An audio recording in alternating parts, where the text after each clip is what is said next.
Иранда жапырт наразылык акциялары учурунда каза болгондордун саны 62ге жетти. Бул тууралуу Рейтер агенттиги кабарлады. Ага ылайык көз жумгандардын арасында 48 демонстрант жана 14 күч кызматкери бар. Эң чоң кагылышуулар өлкөнүн батыш аймактарында, Тегеранда жана түштүктөгү Белужистан провинциясында болду.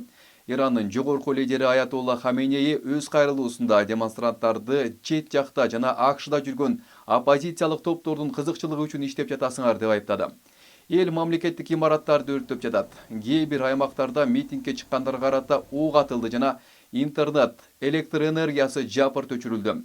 Протестке чыккандар Starlink'тин интернетин колдонуп жатышат.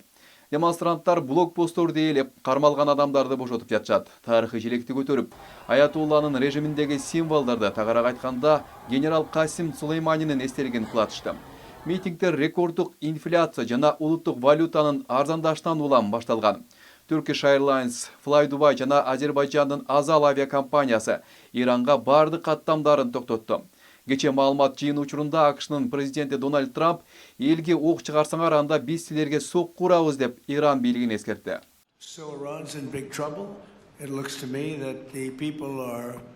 Мен конкреттүү түрдө айттым.